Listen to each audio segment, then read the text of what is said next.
todos los participantes, a las personas que nos acompañan, a los asistentes, especialmente a la profe Blanca, a la profe Marta.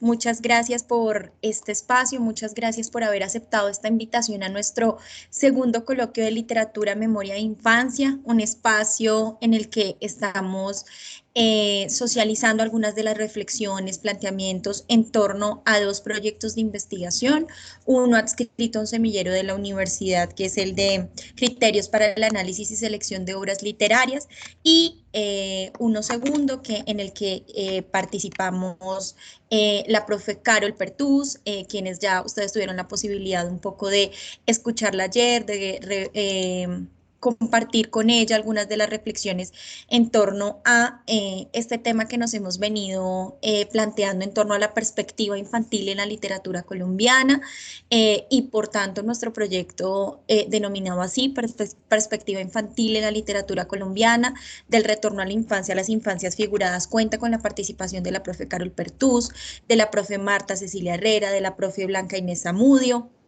También participo yo allí en calidad de asistencia de coinvestigadora, y tenemos un grupo de estudiantes articuladas a la licenciatura en Psicología y Pedagogía, nuestra monitora de investigación, Valentina, que ya está por ahí, también articuladas a esta propuesta que surge en el marco de unas trayectorias que hemos venido construyendo también en el marco del grupo de investigación Educación y Cultura Política.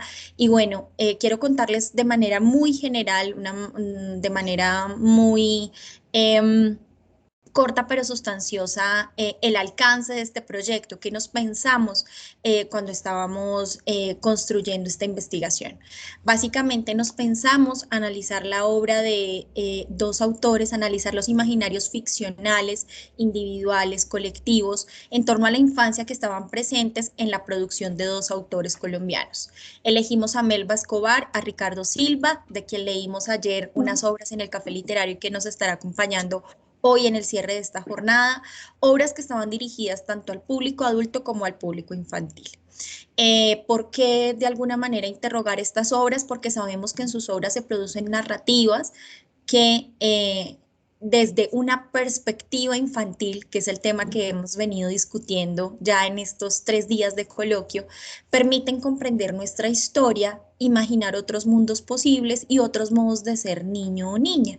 Digamos que en esta obra de los autores confluyen muchos elementos, Carol mencionaba ayer algunos de ellos, la cercanía generacional, el contexto en el que está marcado su obra, los componentes autobiográficos y las particularidades que cada uno puede darle en esa construcción narrativa.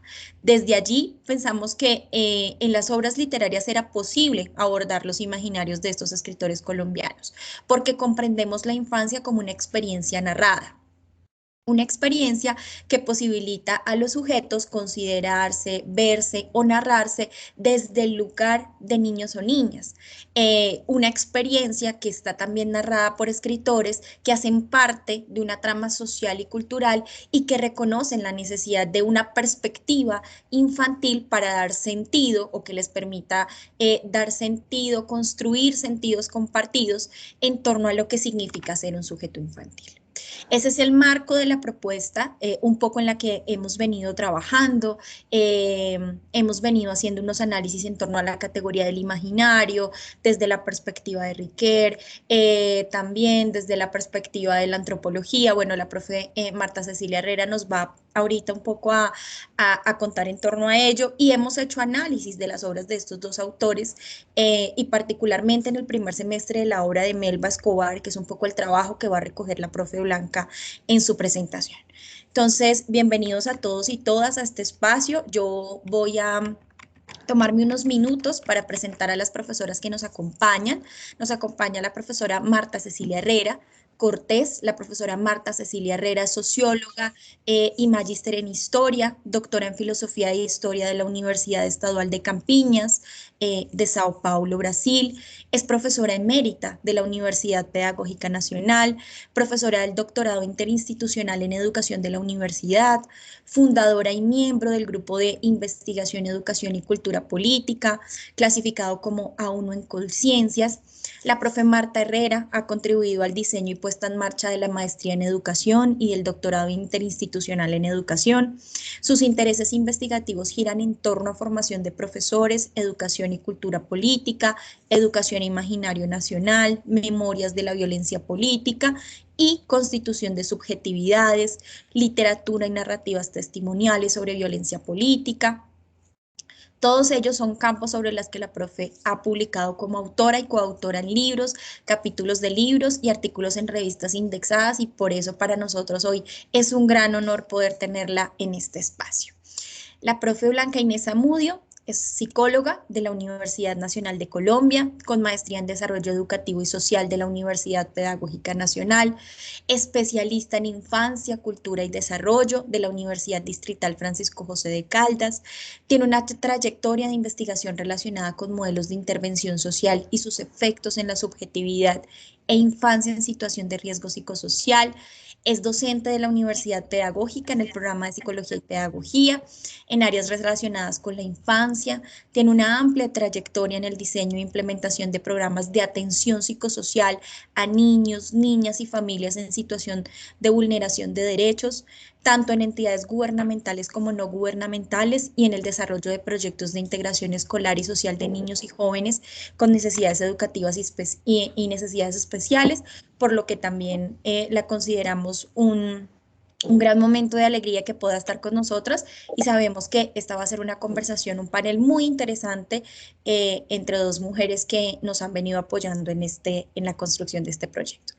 Entonces voy a darle paso a la profe Marta para que inicie con su presentación y ya voy a iniciar a compartir. Buenos días a todas y todas. Mil gracias por este espacio.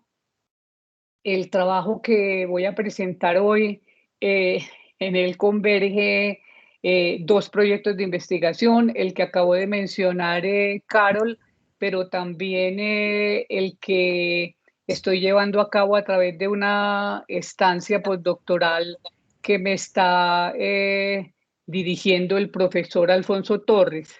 Por eso la autoría de la presentación que voy a hacer hoy está compartida entre Carol Pertús, el doctor Alfonso Torres y yo. Cindy, Profe, ¿me ¿será que están viendo en puede? pantalla completa? Eso, ahí ya, Sí, ya quedó bien, sí. perfecto. Entonces, en verdad, digamos, en estos dos proyectos de investigación que acabo de mencionar, échase atrás un segundo. En estos dos proyectos, la categoría de imaginario ha sido la que ha nucleado nuestra reflexión. Y en ese sentido, lo que voy a compartir con ustedes tiene que ver un poco con las búsquedas investigativas y las búsquedas bibliográficas que he hecho en compañía del doctor Alfonso Torres y también en compañía de todo el equipo de investigación con Carol, Cindy y Blanca y con nuestros estudiantes. La categoría de imaginario es una categoría que ha estado, digamos, como relacionada y muchas veces se le ven como sinónimos o se le confunde con categorías que tienen que ver con significaciones de orden simbólico, como mentalidades, cosmovisión, conciencia colectiva, representaciones e ideología, y a su vez el imaginario. Uno podría decir que la característica de la categoría de imaginario es haber privilegiado lo referente al orden de la imaginación, de la ensoñación, de lo trascendente, en donde se señala su conexión con las imágenes. Pero esta categoría ha recorrido, digamos, un camino sinuoso en su configuración, debido a la ambivalencia que Occidente ha tenido a lo largo de su historia con relación a la imaginación, a las imágenes y a la imaginación como fuente de sentido y conocimiento. En esa medida, podemos ver que hubo como distintos periodos históricos en los cuales Occidente despreció o subvaloró el poder noceológico de la imagen y de la imaginación. Durán nos dice cómo hay en nuestra tradición, en lo que heredamos nosotros de Europa, hay una iconoclastia que se remite desde el judaísmo y de las dos religiones monoteístas en las cuales que dieron paso, digamos, el judaísmo, que son el cristianismo y el islamismo, en periodo, digamos, en donde se prohibió las imágenes como sustituto de lo divino y se le asoció con la idolatría. A esta iconoclastia que fue religiosa se suman entonces concepciones de verdad identitaria y binaria que fueron impuestas en la filosofía griega, especialmente a partir de Aristóteles, para quien el conocimiento verdadero parte de la observación y de las certezas de la lógica. En este marco, la imaginación fue entonces asociada a la fantasía, no como creación, sino como reflejo, según nos dice Castoriadis. De esta manera, digamos, en lo que tiene que ver con la experiencia y la razón analítica, podemos decir que bajo la influencia aristotélica, desde el siglo XIII, con la escolástica y después con el Renacimiento, la experiencia y la razón analítica se van a tornar predominantes.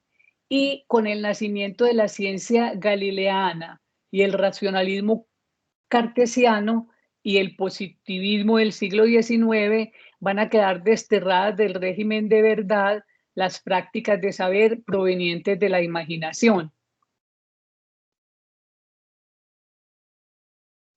No obstante, durante el Renacimiento y el Romanticismo se van a recoger unas tradiciones que parten de una tradición antigua conocida como el arte de la memoria, en donde se va a dar, se va a privilegiar la imagen y la imaginación, a pesar de que en el Renacimiento va a ser, digamos, hegemónica una idea de la razón. No obstante, hay otra corriente que no es hegemónica, es subterránea, en donde se va a valorar la imagen y la imaginación, y que va a ser retomada también durante el Renacimiento, perdón, durante el Romanticismo. Durante el Renacimiento podemos decir que Giordano Bruno fue uno de sus representantes más importantes, para quien el proceso cognitivo es fundamentalmente un proceso imaginativo y en donde la imaginación y la voluntad ocupan un lugar central. Entonces, de manera, digamos, contraria a lo que se pensaba sobre la imaginación, Giordano Bruno va a decir que esta es la que dota de poder las imágenes y deja huellas imborrables en la mente, y que es clave, como ya lo mencioné, para el proceso cognitivo. Durante el siglo XX, entonces, aunque todavía se está bajo la hegemonía positivista, hay una serie de intelectuales que provienen de la filosofía, el psicoanálisis, la etnología, la antropología, que van a redescubrir el orden de lo simbólico, del ensueño, de la poética, del inconsciente, del mito, del imaginario. Estos intelectuales, digamos, pertenecen como a dos generaciones. En un primer momento tenemos a Cassirer, a Freud, a Bachelard, y décadas después se le suman Jung, Durán, Ricoeur, Lévi-Strauss, Eliade y Corbin, entre otros. Para Bachelard, digamos, o sea, todo esto va a partir, estas elaboraciones de estos de estos intelectuales, va a partir justamente de una crisis que tuvo la categoría de representación, que va a llevar a la revaloración cognitiva de las imágenes. O sea, categoría de representación pensada en ese momento, porque yo creo que ahora ya la tenemos más enriquecida, como una mera imitación de la realidad. Entonces esto hace crisis y lleva a una revaloración cognitiva de las imágenes. dentro de los cuales podemos mencionar como un intelectual importante a Bachelard, quien habló del ensueño y de la poética, y para quien las imágenes poseen una coherencia tan pertinente como las cadenas de argumentación deductiva. Para Bachelard, los cuatro elementos que son el fuego, la tierra, el aire y el agua, que están presentes en las diferentes cosmogonías de las culturas, constituyen la fuerza de la imaginación.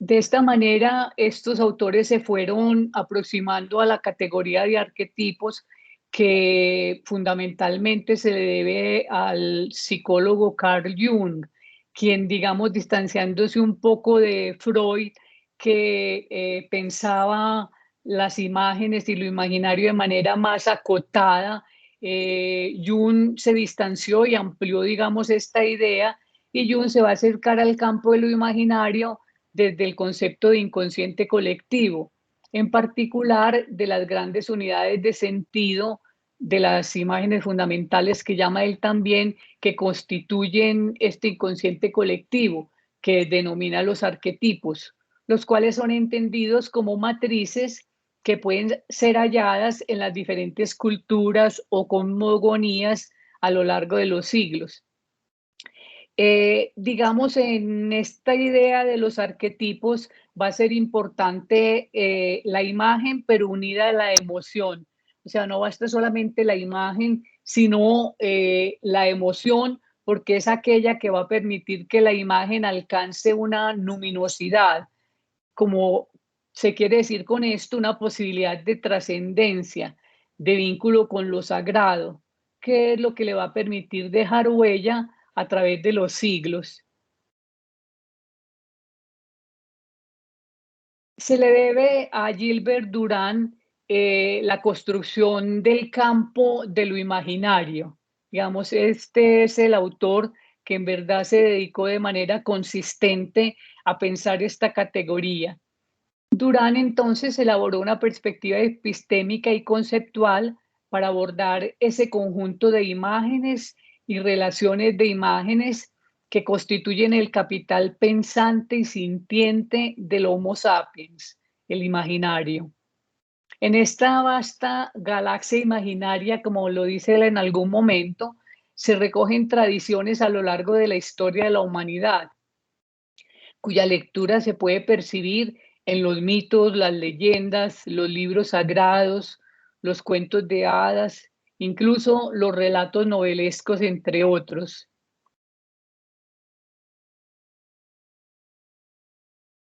Durán se va a distanciar tanto del culturalismo como del psicologismo, porque fíjense ustedes que el culturalismo, al querer pensar que todo es externo al ser humano, peca en uno de los extremos del psicologismo, que piensa que todo se debe a los individuos.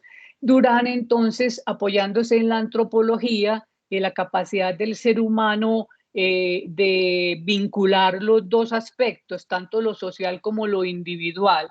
Entonces, para estudiarlo, se va a apoyar en todo el utillaje conceptual de la antropología y especialmente en un concepto que él va a llamar el trayecto antropológico, concepto que le permite a él prestar atención a los dos polos, al incesante intercambio que existe en el nivel de lo imaginario entre las pulsiones subjetivas y asimiladoras y las intimaciones objetivas que emanan del medio cósmico y social.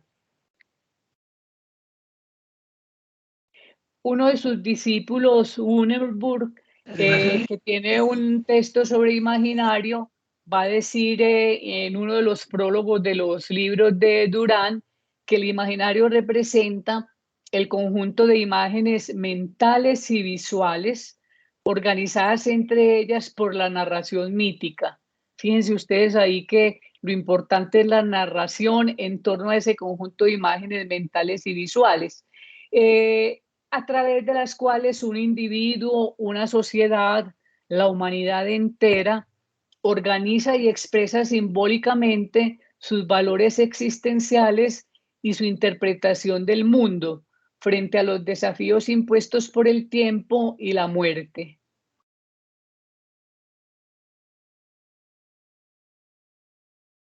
Durán va a hablar que hay unas matrices que configuran las estructuras antropológicas del imaginario, que tienen que ver, digamos, con la parte orgánica del ser humano, y va a hablar de unos reflejos apoyado en un teórico muy importante ruso, y va a hablar de tres reflejos que son el postural, el nutricional y el sexual, reflejos a partir de los cuales él va a mostrar que da pie a cierto tipo de imágenes y de elaboraciones que él va a agrupar finalmente en dos regímenes que son el diurno y el nocturno, este último dividido en místico y sintético.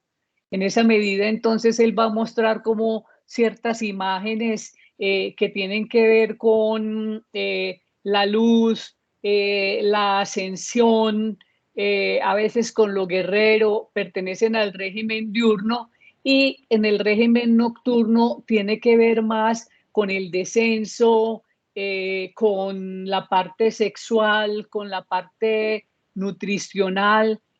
No obstante, digamos, él va a mostrar cómo estos dos regímenes tienen una interrelación, y muchas veces a través de un proceso que él llama de eufemización se logra convertir digamos, las dificultades que puede haber en el régimen diurno a través del régimen nocturno.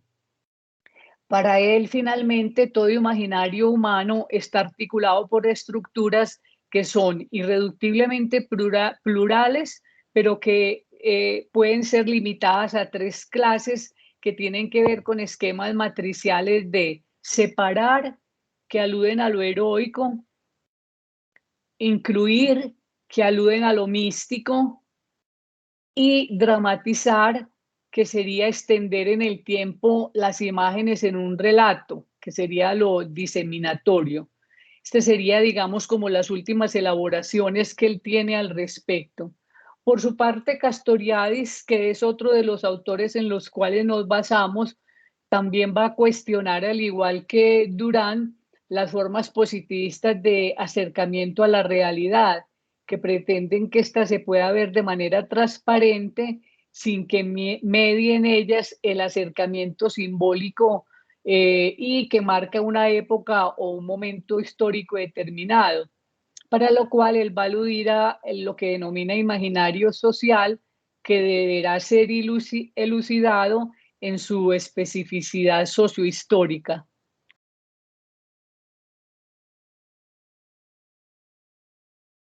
Castoriadi nos va a decir entonces que la institución es una red simbólica socialmente sancionada, en la que se combinan en proporción y relación variables un componente funcional y un componente imaginario.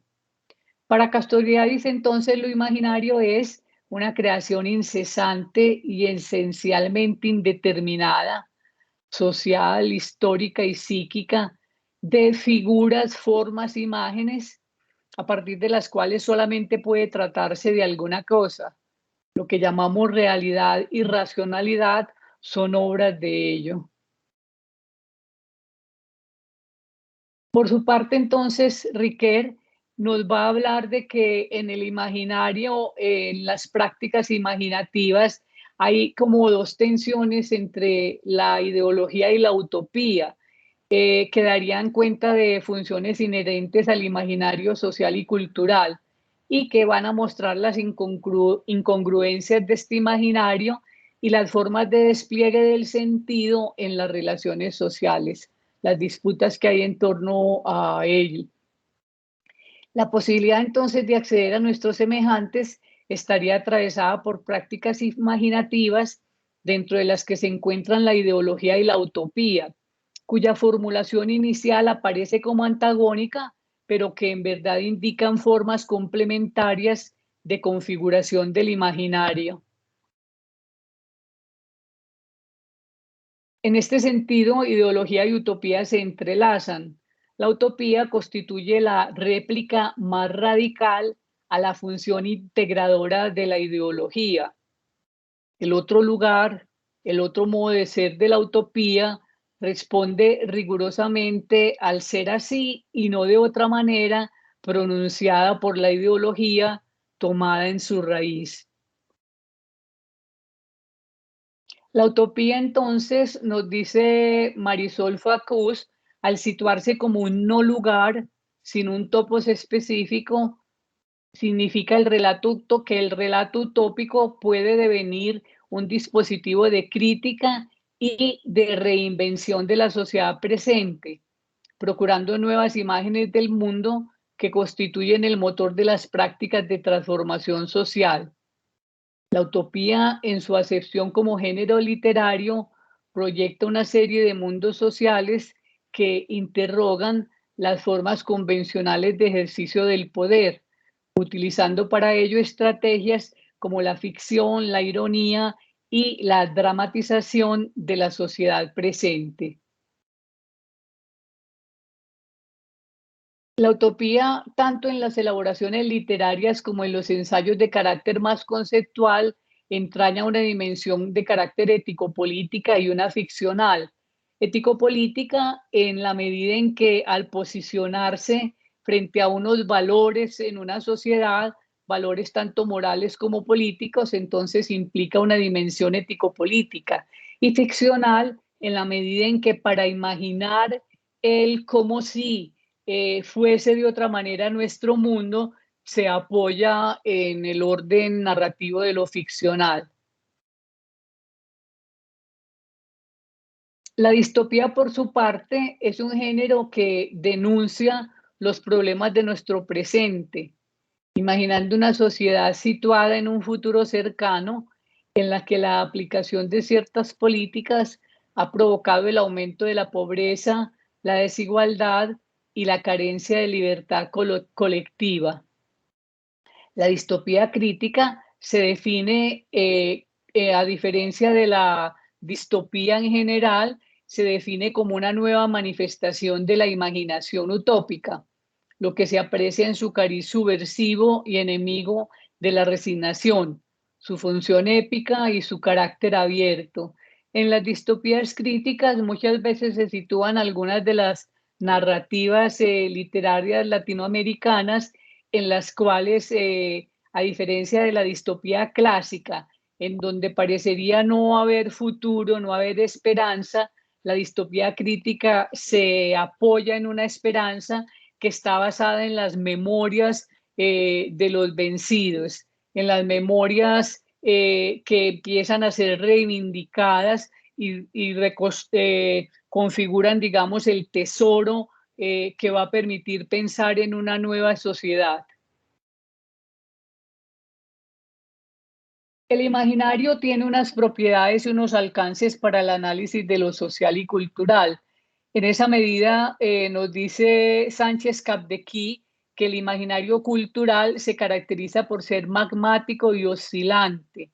Su sincronicidad es acausal, en contraste con el determinismo causal lineal de la ciencia moderna.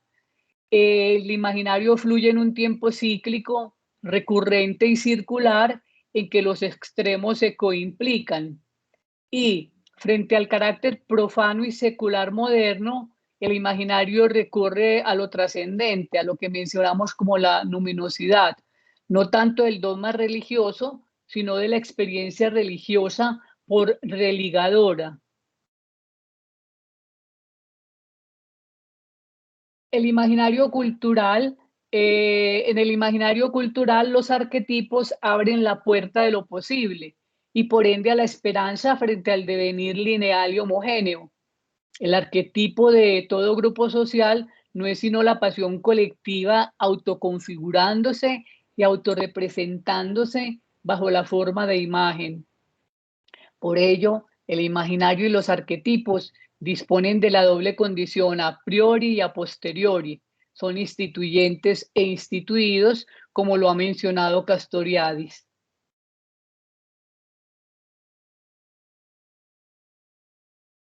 Para Wunderberg, lo imaginario representa mucho más ampliamente el conjunto de imágenes mentales y visuales, organizadas entre ellas para la narración mítica. por el cual una sociedad, de hecho la humanidad entera, organiza y expresa simbólicamente sus valores existenciales y su interpretación del mundo frente a los desafíos impuestos por el tiempo y la muerte. Para Durán hay una serie de retos a enfrentar para recuperar lo que atañe a la imaginación y al imaginario y el equilibrio psíquico y cultural que va a permitir sobrepasar las dificultades individuales y colectivas de las sociedades que en la actualidad, obnubiladas por el cientifismo y la tecnología, han descuidado su constitución simbólica. Dicho magma imaginario posee un potencial ontológico, ya que orienta la capacidad creadora de las sociedades, ofrece sentidos profundos a la experiencia de las sociedades en la historia. En esta medida, para Durán, hay unas funciones de equilibrio de la imaginación simbólica. Estas funciones son, por un lado, de manera general, restablecen el equilibrio vital que está comprometido por la comprensión de la muerte. En ese mismo orden, pedagógicamente, restablecen el equilibrio psicosocial. De otro lado, al negar la asimilación racista de la especie humana a una pura animalidad, aunque sea de orden razonador, pero es un animal pensante, la imaginación simbólica va a establecer un equilibrio antropológico que va a constituir el humanismo o el ecumenismo del alma humana.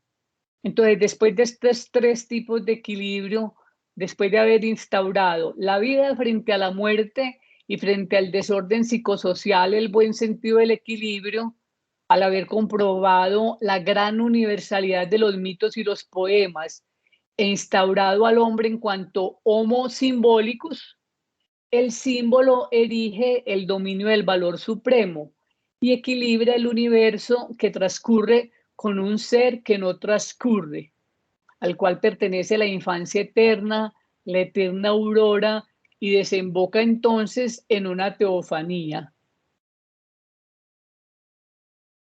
De esta manera, para concluir, podemos decir que el imaginario como categoría es muy potente para abordar diferentes problemáticas contemporáneas, en las que el papel de lo simbólico y de las imágenes son centrales y desde las cuales se pueden establecer diversos entrecruzamientos para comprender dimensiones más profundas de nuestras sociedades. Muchísimas gracias.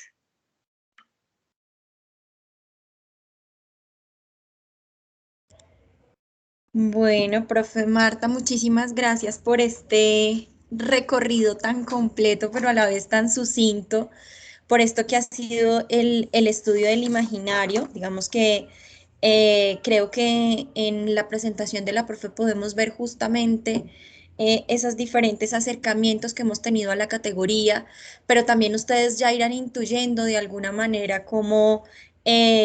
¿por qué decidimos apostarle al imaginario como una categoría que justamente nos permitía hablar de esa lectura en torno a la infancia? Y por qué para nosotros era fundamental, por ejemplo, indagar por los imaginarios de infancia, ¿no? La profe menciona en los últimos momentos y digamos en estas, a propósito de estas últimas lecturas, la posibilidad justamente que desde una lectura de Riquet, la relación entre, por ejemplo, ideología e imaginario, nos da lugar a una categoría que es la distopía y la potencia que tendría allí la infancia para ser pensada en esa distopía y cómo desde la narrativa se acude a ella, profe. Yo me quedo con muchas cosas que quiero que ahorita conversemos, que su merced las vaya pensando para darle para que la profe Marta, la profe Blanca vaya preparando su presentación, porque lo que ella vamos a ver es justamente ese aterrizaje de esto que nos trae la profe Marta, leído a la luz de las obras que hemos venido trayendo en estos ya 2 semestres, pero especialmente en las obras de Melba Escobar, con la lectura que nos ofrece allí. Entonces, bueno, profe, yo la dejo ahí como con las provocaciones y ahorita Gracias, entonces nos Cindy. encontramos para conversar. Claro que sí. Gracias, profe. Invitamos a los asistentes a que por favor dejen sus comentarios, sus preguntas, las reflexiones que les suscita este espacio para que también sean objeto de la conversación que van a ver ustedes en unos momentos. Entonces voy a darle la palabra a la profe Blanca, creo que la profe Carol ya está por ahí y se ofreció muy amablemente a apoyarnos con ir haciendo el pase de la presentación. Carol, si estás por aquí, queremos saludarte. Estás por aquí, manifiéstate. Sí, aquí estoy. Sí, un golpe para Aquí sí. estoy. Listo. Me avisan si ya están viendo en pantalla, por Bien, favor. sí, ya se ve. Muchas gracias, Carol, por apoyar la presentación. Muchas gracias a todas las personas que asisten a este espacio de socialización de los avances que tenemos y que queremos compartir con ustedes el día de hoy respecto del proyecto de investigación Perspectiva Infantil en la literatura colombiana, del retorno a la infancia, a las infancias figuradas, que como ya lo señalaba Cindy, es un proyecto desarrollado por la profesora Marta Cecilia Herrera, Cindy Joana Quintero, que es nuestra moderadora el día de hoy. Marta Cecilia pues acaba de exponer. Carol Pertús, que ha sido una de las organizadoras del evento, junto con la profesora Sandra, y quien ha hecho sus intervenciones también el día de ayer, y quien les habla, Blanca Zamudio. Entonces, el día de hoy, como les señalaba, voy a estar socializando los avances en torno a dos obras de la autora Melba Escobar, que nos permiten responder a estas dos preguntas que nos hemos hecho en el proyecto. ¿Cuáles son los imaginarios en torno a la infancia que emergen en las obras con perspectiva infantil de Melba Escobar y Ricardo Silva Romero? Y de qué manera los fenómenos y acontecimientos sobre la violencia política, así como otros elementos de orden cultural y social, afectan los imaginarios sobre la infancia en la producción de estos autores.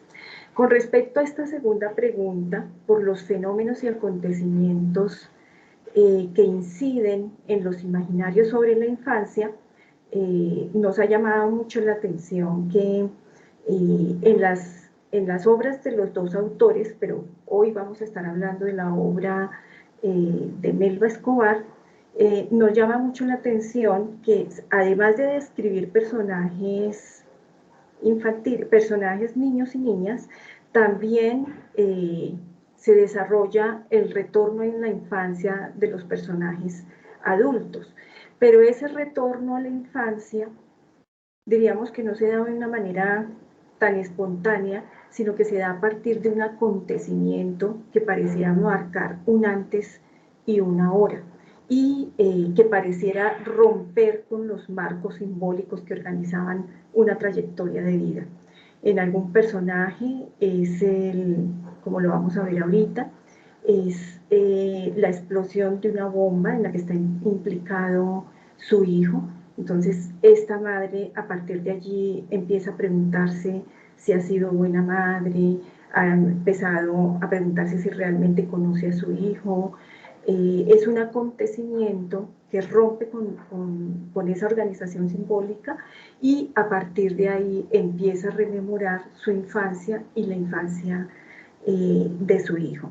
Lo mismo podríamos decir de otros acontecimientos que marcan toda vida humana. En la Casa de la Belleza vamos a ver que algunas de las mujeres de la sociedad bogotana, de la alta sociedad bogotana, empiezan a rememorar la vida y a recordar la infancia y a reconocer esas marcas de la infancia en toda su trayectoria de vida en la medida en que llegan a la edad de la madurez. Pero uno podría decir que esa pregunta está también en otros cambios de una vida, como es el hecho de la muerte de una persona muy, muy especial, muy cercana, etcétera, la muerte de un padre, de la madre, etcétera. Entonces, por eso esta segunda pregunta, por los fenómenos y acontecimientos. Aquí hablábamos inicialmente de la violencia política, pero otros elementos de orden social, cultural y yo diría que subjetivos también, que obligan a preguntarse por la trayectoria de vida. Bien, ¿quién es Melba Escobar, la autora de quien vamos a estar conversando hoy? Melba Escobar de Nogales es escritora y periodista colombiana, nacida en Cali en 1976. Estudió literatura en la Universidad de los Andes en Bogotá. Su libro Johnny y el mar ha sido traducido al inglés y al alemán, y en 2015 fue seleccionada dentro del catálogo White Raven, reconocimiento de la Biblioteca Juvenil Internacional de Múnich, Alemania, a títulos internacionales. Voy a abordar en primer lugar la novela La mujer que hablaba sola.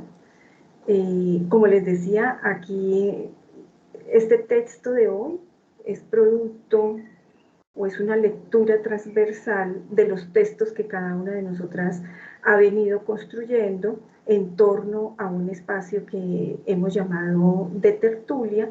Allí leemos las obras, comentamos las obras y después tenemos un ejercicio de escritura individual que me parece que ha sido muy interesante porque cada una de nosotras tiene formación, tenemos formaciones diversas, pero también experiencias con la infancia muy diversas y, bueno, trayectorias donde podemos poner en juego eso singular que entra en comunicación con el trabajo colectivo. Por eso me voy a permitir leer el texto también para poder seguir la musicalidad que se produce en torno a la obra literaria. Entonces, acerca de la mujer que hablaba sola, la edad de la infancia en la memoria de una madre. En la mujer que hablaba sola confluyen el elemento antropológico de la infancia y la niñez entendida como edad de la vida.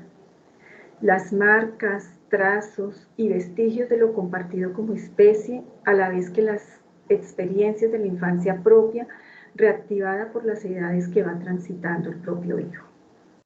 A partir de un acontecimiento traumático en la vida de su hijo, que la obliga a rememorar la forma como se ha desarrollado su vida, Cecilia se percibe dividida en un antes y una ahora, que oscila entre los primeros recuerdos relacionados con lo que sería su vida de mujer y su condición actual de madre, en estado de conmoción emocional por los graves peligros que corre la vida de su hijo, un ir y venir de la memoria que se activa a partir de la angustia por su posible responsabilidad como madre en el destino de su hijo Pedro, o alias Mateo, quien hoy se encuentra sindicado de haber participado en un atentado terrorista contra un centro comercial. ¿De qué callada manera se filtra en la protagonista, en su forma de hablar, de sentir, de verse, de ver a los otros y de ver su infancia y también de imaginar la de Pedro, lo que podríamos llamar los imaginarios, al decir de Durán, o como dice Segarra, leyendo a Durán, los esquemas interpretativos de la realidad? Es decir, eso que nos atraviesa y que impregna una época, un lugar específico, una clase social. ¿Cuáles son las marcas que podemos intuir en esa forma de mirar y de mirarse y de manera específica de mirar la infancia? En las palabras iniciales que formula frente al espejo sobre quién es ella, Cecilia se sitúa ante la imagen de Rayo, el padre de su hijo, el destinatario de su monólogo, y esto la lleva a evocar cuando era joven. Al encontrar a Rayo, dejó de ser niña, como si el vínculo entre la niñez y la vida amorosa se encajaran como piezas de un rompecabezas en donde una conduce de manera inexorable a la otra. Parecería, según este raciocinio, que amar a otro y fecundar a alguien, producto de ese amor, te dejara sin infancia. lo cual podría ser parte de una imagen proveniente del magma social, como diría Castoriadis, en el que están los mandatos sociales que llevan a modular en cada uno de nosotros las significaciones en torno a las etapas del crecimiento y los cambios que se dan en ellas. En este caso, para la protagonista, amar a un hombre a rayo le implicó dejar de ser niña. A Cecilia sus recuerdos la llevan de regreso a la imagen de la niña asustada que da pasos para pasar un umbral, el de niña a mujer, en el que ella se percibe como una jovencita con todo lo que esto implica, la perplejidad ante lo desconocido. En este sentido estricto, no hace nada que no haya realizado en el juego y la fantasía, pero esta vez es realidad. Esta vez no puede abandonarse el juego para volver a la vida de siempre. Esta vez la vida cambia para siempre y ella debe hacerse cargo de sí misma. La novela se convierte en un transcurrir por varias décadas que la sitúan a ella niña, adolescente y adulta, pero también sitúan a su hijo y la manera como ella lo percibe, a través de un desplegar de imágenes que muestran cómo ha sentido a su hijo desde bebé, niño, adolescente y ahora joven comprometido con el mundo y en especial con la política. En verdad, la política es algo que atraviesa la novela, pero que va cobrando cada vez más fuerza hasta centrarse en un hecho que tuvo resonancia en los medios televisivos y en la prensa: la explosión de un petardo en el baño de un centro comercial bogotano frecuentado por la élite. Hecho de que se acusa a su hijo Pedro de estar involucrado e inclusive de ser uno de los cabecillas del movimiento, motivo por el cual fue detenido. Por ello, la novela trata de descifrar quién es su hijo. Ayer un niño, sí, y si en verdad pudo estar comprometido en este suceso. Pero a medida que piensa en Pedro y sus dificultades y sus distintas fases de crecimiento, Cecilia también va preguntándose por ella misma como si fuesen hojas de un libro que se deshoja a través de los años. En una especie de transvestismo, cuando Cecilia recuerda a Pedro niño, evoca su propia infancia y la pérdida de ella. Así, a medida que rememora la infancia de Pedro, aparece la propia como una sombra que se va desdibujando a medida que la de su hijo toma fuerza. Quizá por eso dice: mi vida es la de una madre, está empeñada, ha sido irremediablemente cedida a un tercero y se deja impregnar por las emociones de Pedro, de su risa, de su llanto. Pedro lloraba tanto de bebé que a veces me contagiaba su tristeza.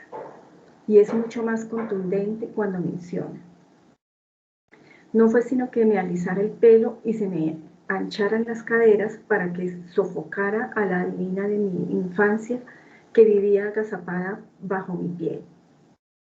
Es como si la infancia acechara en todo momento, y en este caso, cuando aparece la infancia del hijo, se desdibujase la de ella para dar pie a esta nueva vida que se vive como competencia de la propia. La gramática del imaginario social, bordando las vidas más allá de lo que las emociones y los deseos quisieran propiciar. En este sentido, podemos ver, como nos dice Ugas, que el imaginario se constituye como elemento de cultura y matriz que ordena y expresa la memoria colectiva, mediada por valoraciones ideológicas, autorrepresentaciones e imágenes identitarias. Cierro la cita. Cecilia no quería casarse, pero se casó. No le gustaba su trabajo, pero cada mañana volvía allí, con los niños de la escuela. Precisamente, los grandes y pequeños acontecimientos se viven casi sin darse cuenta. La decisión de casarse, de tener un hijo, de mentirle a su hijo cuando pregunta por la muerte del padre. La vida se organiza en torno a esos acontecimientos previstos socialmente, unas veces para seguirlos y otras para contrariarlos. Como dice Celso Sánchez, se trata del imaginario contenido. Cita: el capital arquetípico de la humanidad refiere de este modo a situaciones típicas universalmente válidas, si bien diferenciadas conforme a tiempo y espacio. A su través se pueden desenterrar las actitudes fundamentales tanto de una psique individual como colectiva. Cierro cita. Pero adicionalmente, Sánchez indica la potencia dinámica del arquetipo al resaltar que no se trata de una construcción simbólica simplemente heredada, sino de su potencial, citando a Jung. No se trata entonces de representaciones heredadas, sino de posibilidades de representación. Así va develando Cecilia esos pequeños acontecimientos que han dado un giro a su vida. También recuerda esas conversaciones en las que el destino no se orienta solo por las formas rígidas del deber ser, conversaciones que sugieren el posible margen para hacer menos pesada la vida y que escuchó en su infancia de boca de su tía Cecilia, la misma que vaticinó que no podría escapar a su desgracia, al destino de un matrimonio, aun cuando ella no había nacido para casarse y tener hijos. Y es que lo transmitido no es solo el deber de trabajar para ganarse un lugar social, como le correspondió a su padre. La tía de Cecilia muestra a la niña otras posibilidades. Para ella, las verdades no están hechas, las verdades se construyen. Este es el recuerdo. ¿Lo podemos leer en la diapositiva?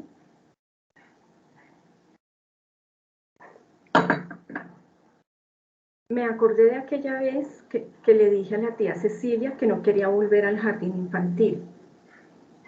Entonces me dijo que inventara algo. ¿Cómo qué? Dígale a su papá que no quiere volver al colegio porque ayer se ahogó un niñito en la piscina. Pero eso es mentira. ¿Y cómo sabe? ¿Y cómo sabe qué cosa? ¿Cómo sabe que ayer no se ahogó ningún niñito en la piscina? A lo mejor sí se ahogó, solo que no le contaron. Es que allá no hay piscina. ¿Su papá sabe eso? Sentenció tía Cecilia. No creo. Entonces no tiene por qué saber que eso no pasó. Además, si hubiera una piscina bien podría ahogarse un niñito dentro. ¿No es cierto? Cierto, dije. Las verdades no nacen, mi hija, se hacen. El peso o el valor de las palabras que escucha esta niña constituyen un imaginario que puede ser entendido según Sánchez como fuente de inspiración para toda la creación colectiva. El imaginario cultural remite al pasado vivido por la humanidad que asentado en estado virtual en los estratos profundos y abisales de la memoria filogenética comporta vías y conductos arquetípicos con los que las futuras sociedades pueden canalizar y realizar sin suplantarlas sus ilusiones, en un orden del mundo portador de una afinidad electiva entre la forma y el alma subjetiva. Cierro la cita. Siguiente diapositiva. Del retorno a la infancia, búsqueda de sentido y oportunidad de nuevo comienzo. El inicio de la mujer que hablaba sola es antecedido por 3 epígrafes. Nos centraremos en el primero, extraído de Alicia en el País de las Maravillas de Lewis Carroll.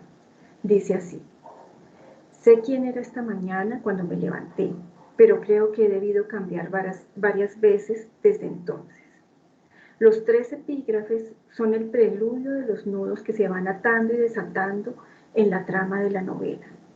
Con el citado se convoca a la infancia, al cambio, al devenir, que no es aquí una constante que avanza en una sola dirección, sino que implica puntos de retorno que o bien permiten regresar al punto de partida o bien deben recorrerse para avanzar hacia un destino distinto al que marca la ruta principal. El monólogo de la mujer que hablaba sola conjuga lo que fue, lo que se hubiese querido que fuera, lo que hoy es y que parece convertirse en un sinsentido producto de las decisiones que las contingencias de la vida le obligaron a tomar, así como las imágenes de un presente y un futuro añorado distintos, dan cuenta de una ruptura con el tiempo lineal para entrar en el tiempo del imaginario. En una mirada relacional del orden, el caos, el tiempo y la narración, se propone ver la infancia como el tiempo al que se retorna cuando estallan los referentes que hacen de la vida cotidiana. El retorno tiene varios lugares: el de aportar a la construcción de sentido sobre el caos, que se presenta siempre inaprensible, para que la experiencia sea posible de ser enunciada en un marco temporal. Este lugar es entonces el de la comprensión, o al menos el de los intentos por alcanzarla. Otro lugar posible para este retorno, también relacionado con el anterior, es el del comienzo. Se retorna al tiempo de la infancia para buscar un punto de inicio, pero también para abrirse a la oportunidad de un nuevo comienzo. La referencia al niño o a la niña como símbolo de la síntesis de los binarios puede ser también una clave para situar la insistencia en el regreso a los primeros años, los propios de Cecilia y los del hijo, el personaje antes conocido, ahora un extraño del que poco se sabe, como posibilidad de comprensión y de construcción de sentido ante la irrupción del caos y como oportunidad para el nuevo comienzo. El tiempo del comienzo y de las certezas puede ser el momento de la infancia a la que se retorna en busca de puntos de referencia para la realidad adulta de los dos personajes, Cecilia y Pedro, para quienes parece haber, a partir del acontecimiento del estallido de la bomba en el centro comercial, una suerte de marca de extravío. Entonces, la obra parece plantear que cuando el tiempo del presente se colapsa y con este el del futuro, solo es posible volver al pasado para restituir el presente y vislumbrar de nuevo el horizonte de expectativas. En este colapso, la infancia lo es también en el presente, el de la dificultad de nombrar, el del acto mismo de la búsqueda de sentido ante su ausencia, el del acto de perseguir la reconstrucción de la imagen del otro siguiendo las huellas de sí misma, recogiéndolas, haciendo el rodeo por el lugar de lo cierto, lo asible y lo decible. Ir tras las huellas es también suspender el tiempo de la exterioridad para sumergirse en el de la interioridad, emprender el viaje a la manera del héroe de las novelas de formación, pero en su versión interior. Es decir, el paso por el mundo ordinario, el umbral, el mundo extraordinario, las pruebas, la recompensa en forma de aprendizaje del mundo y el retorno. No ocurren en el exterior, hacia afuera y hacia adelante. Por el contrario, ocurren en la introspección, en el descenso a las profundidades del yo, en la propia habitación, en soledad y con la forma del monólogo. La recompensa es el conocimiento y la edificación de sí. En la mujer que hablaba sola, el descenso hacia las profundidades del yo no es casual. El estallido en el centro comercial también ocurrió en la habitación de Cecilia, en su espacio interior. Ella no entiende lo que ha ocurrido ni sabe quién es su hijo. Cuando el vínculo entre Pedro y el estallido se va develando, se manifiesta también la incomprensión. Para Cecilia no hay palabras que le permitan ubicar en un mismo cuadrante a Pedro, su hijo, y a alias Mateo, presunto autor material del atentado. Ahí, en la ausencia de sentido, emerge el relato, como posibilidad de restituirle la forma conocida a lo que el caos de la explosión ha dejado de forma y reconocido. Luego, el relato, una trama actuada por personajes que transcurren en un tiempo, se produce como síntesis entre el orden, el retorno deseado de lo conocido, de lo cotidiano, y el caos, la irrealidad amorfa e incomprensible. En palabras de Riquer, en la actividad narrativa se construye una trama que no es otra cosa que una síntesis entre elementos heterogéneos. Retomemos la referencia a Alicia. Cecilia se sumerge, entonces, en la madriguera del conejo, un descenso lento hacia lo profundo. El viaje hacia la interioridad empieza con un monólogo, pero entonces parece que la mujer no habla sola. Elige un narratario, alguien imaginado a quien dirigir su discurso. Le habla a Rayo, al esposo muerto. El soliloquio inicia con el recuerdo de un evento en el que a su vez se entretejen otros aún más remotos. El momento previo al matrimonio, al que llega portando el hijo de otro. Entraña también el recuerdo de los múltiples pedidos a la madre para que le pintara los ojos. La sentencia de la tía Cecilia sobre su destino lejos del matrimonio y de la maternidad, misma sentencia que ella pronuncia ante su madre a los 12 años. Todos se unen para contraponerse al momento mismo en el que se sella el destino retorcido. La triada infancia, memoria y mística se encuentran así en el gesto de devolverle la vida al muerto, el ausente, el padre póstumo, el fantasma, e ir tras las huellas del tiempo en el que es posible dar cuenta de sí, el tiempo de la infancia cronológica. También le abre el espacio a un tú y a un nosotros que aparece para apaciguar el momento de la soledad y de lo inefable. La triada infancia, memoria y mística se repite. Solo en la memoria de la natalidad, de la entrada a la vida, del comienzo de la infancia de la que es testigo, Cecilia escapa del presente que oprime, inconmensurable e irreal, y encuentra el puerto seguro. El nacimiento como estallido y el estallido como oportunidad de un nuevo comienzo para el sobreviviente, porque al final de cuentas ambos, Pedro y Cecilia, sobreviven a la explosión. Siguiente cita, Carol. Toda historia de vida nace de una desgarradura. Pienso, crecer es repararse, aliviarse del acto violento de entrar a este espacio feroz. Le digo al espacio vacío: Pedro, perdóname. Rayo, perdóname. Digo en voz alta, digo sin llegar a respirar. Por un momento pasa frente a mí, como en una película en fast forward, la escena de nuestra boda, el viaje a San Agustín, la muerte de tu papá, el pasado. ¿Será que me voy a morir? Pienso, pero no me muero. Sigo en un trance donde el pasado parece haberse apoderado de mi presente. La memoria atraca en el instante del nacimiento de Pedro, como si hubiese sido un barco llegando por fin a tierra firme. Recostada sobre la mancha tenue, expandida, vuelvo a recorrer eso que llaman el camino del fuego. Ese momento en que uno cree que el cuerpo está en llamas. La criatura atraviesa los huesos para llegar al mundo de afuera. Ahora mismo puedo verlo, casi lo puedo sentir, Rayo. Pedro entre los brazos del doctor. ¿Cómo estaba de sucio? Tenía restos de mi cuerpo por todas partes. Parecía el sobreviviente de una explosión.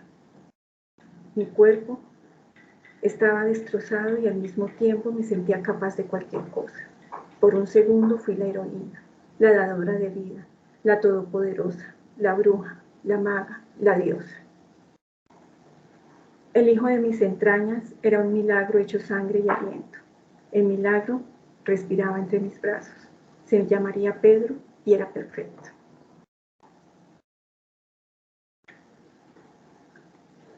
El relato de Cecilia se convierte en el pretexto que da lugar a la configuración de una experiencia que se juega entre la búsqueda del sentido y la visibilización de imaginarios que desafían las ideas instituidas a propósito de la maternidad, la infancia, las clases sociales, la familia, la violencia, las víctimas y los victimarios, entre otros. El imaginario en torno a la mujer que trabaja la obra de Escobar da cuenta y pone en tensión imaginarios instituidos a propósito de su constitución como objeto de deseo, sacrificio, negación de sus deseos y ocultamiento de su sexualidad. De todas estas ideas se configuran imaginarios que se difunden a través de las diferentes instituciones sociales desde las que se legitiman y expanden. Maffesoli, citada en Segarra, se refiere al imaginario en tanto mapa impresionista que refleja la época y las ideas que la sociedad construye. Bueno, hasta aquí la obra sobre la mujer que hablaba sola. A continuación, entonces, hablamos de La Casa de la Belleza. La experiencia de ser arrojado al mundo.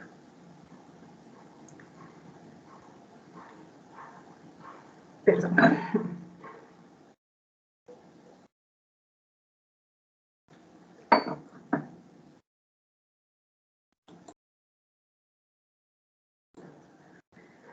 La Casa de la Belleza, un retrato de la sociedad bogotana que confluye en un salón de estética atendido por mujeres de estratos sociales bajos que se dan a la tarea de prestar sus servicios a las señoras bogotanas, las mujeres de los círculos sociales más altos de una ciudad en la que se demarcan las grandes diferencias sociales que la caracterizan. Un lugar que da cuenta del cuidado de sí llevado a cabo por mujeres de clase media y alta, asociado a una estética contemporánea en la que el cuerpo requiere ser depilado, las uñas arregladas, el cabello alisado, así como usar un tipo de vestuario y de accesorios. Todo ello para modular cómo quieren verse a sí mismas las mujeres pertenecientes a edades que van desde la adolescencia, la adultez y la madurez, pero con expectativas que incluyen a las niñas que serán mujeres el día de mañana. Imágenes espejos en los que se miran las élites, pero también quienes les prestan servicios en la casa de la belleza y provienen de estratos bajos, con el agravante de que estos últimos no tienen los recursos económicos para parecerse a los referentes de las élites. Siempre hay algo que queda faltando, una aspiración no satisfecha, pero también algo que se pierde y se añora recuperar proveniente de otros lugares, de otras culturas, de otras estéticas, asociado a olores, colores, sabores y sin razones. La protagonista de la historia es Karen, una joven cartagenera que llega a la ciudad en busca de un mejor futuro para sí misma y para su hijo de 4 años, que quedó a cargo de su madre, mientras en pocos meses buscaba el modo de traerla para vivir juntos y con ello salir de la escasez que compartían. Ante los ojos de su madre, la vida de la protagonista se encuentra asignada desde su nacimiento por el hecho de haber nacido hembra. Karen, sabía su mamá, se lo había dicho, que la mayor desgracia de su madre había sido parir una hembra, porque los varones hacen lo que les da la gana. En cambio, las hembras hacemos lo que nos toca. Un lamento que la acompañó durante toda la vida y que le hacía preguntarse desde que tenía 13 años si cada mujer que conocía hacía lo que quería o lo que le tocaba, pues estaba segura de que cargaban un maleficio que las sometía a la soledad como único destino. No obstante, su madre le había confiado a su belleza una vía para salir de la pobreza. En aquella mulata se avisoraba un futuro en el que la precariedad fuera parte de un recuerdo de infancia. Particularmente el retorno a la infancia de Karen se sustenta desde la imagen de una niña que se constituye en función del futuro, uno mejor para su familia. Desde temprana edad, ser mujer se convierte en la responsabilidad depositada en su belleza de ser la redención de una madre, que como ella ha enfrentado en solitario la crianza de un hijo que crece en ausencia del padre. La niña Karen y el niño Emiliano, flores invernales en el paisaje citadino. La novela atraviesa a modo de un tema musical que se repite insistentemente, a manera de ostinato, a Emiliano como niño y como hijo, y a Karen como madre, pero a veces también como niña. Este ostinato nos recuerda al antropólogo Gilbert Durand cuando se refiere a lo simbólico y a una de sus expresiones. En este caso, en el campo de la literatura, caracterizada por la repetición, por la redundancia. Para él, es esta forma redundante lo que hay que comprender, precisamente con ayuda de una estructura o de un grupo de ellas, y son las estructuras del régimen nocturno con el redoblamiento de los símbolos y la repetición de las secuencias con fines acrónicos, quienes dan cuenta de la redundancia mítica, que es de la misma esencia que la repetición rítmica de la música. Cierro cita.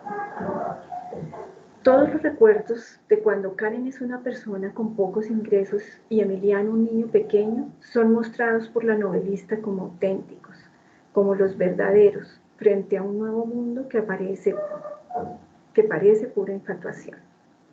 A medida que Karen va entrando en un proceso de transformación propiciado por su trabajo en la Casa de la Belleza, Emiliano deja de ser accesible para ella.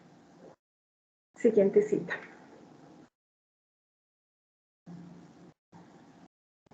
Sus conversaciones con él eran cada vez más un ritual de domingo y temía que con el paso del tiempo ella se convirtiera en una de esas madres que un día se fueron a trabajar a la capital, con quienes poco a poco se perdía el tema de conversación en llamadas cada vez más cortas y esporádicas. ¿Cuándo vienes, mamá?, dijo al fin. Hacía tanto tiempo que no la llamaba mamá. Cuando escuchó esa palabra, se sintió lejos. Asimismo, la novela deja entrever el imaginario sobre lo que significa tener un niño y ocuparse de él, de lo que implica esto en materia de cuidados en las sociedades contemporáneas, asunto que está atado a su vez a la posibilidad de tener dinero para que el cuidado sea de mayor calidad. Pagar la alimentación, comprar comida sana, alguien que se haga cargo de él mientras ella trabaja, ingresarlo en la escuela, comprarle los útiles escolares, pensar con quién puede jugar y relacionarse en la cuadra con amiguitos que le den seguridad. Como lo menciona de nuevo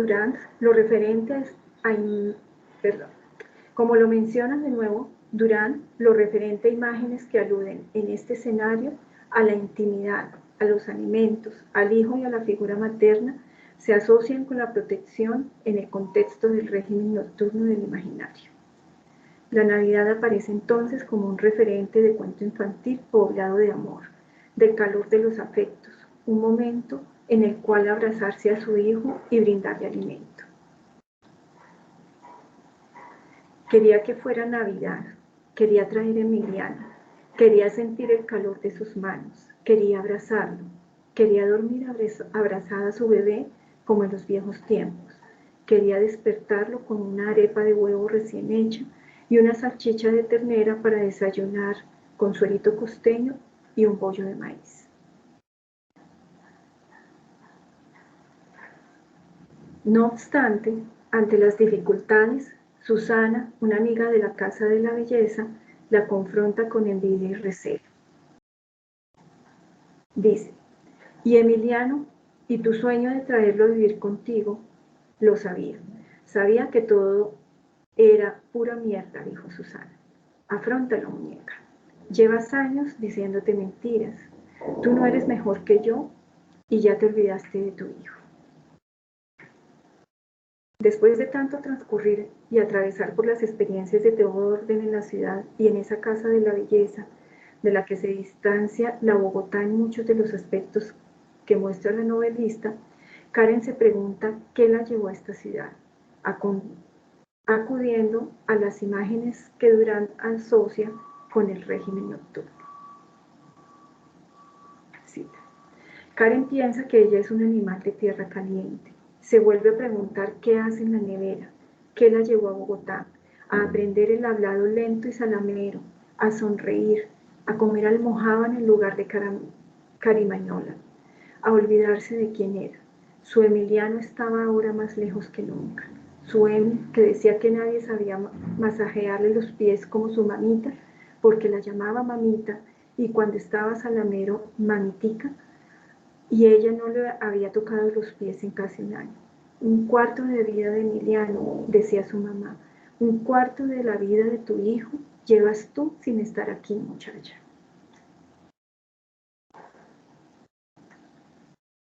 A la par de las imágenes de infancia que nos proporciona la novela, con Karen y Emiliano como protagonistas, también se hacen alusiones a modo de destellos impresionistas a otros niños, la mayoría de ellos provenientes de sectores pobres o marginados.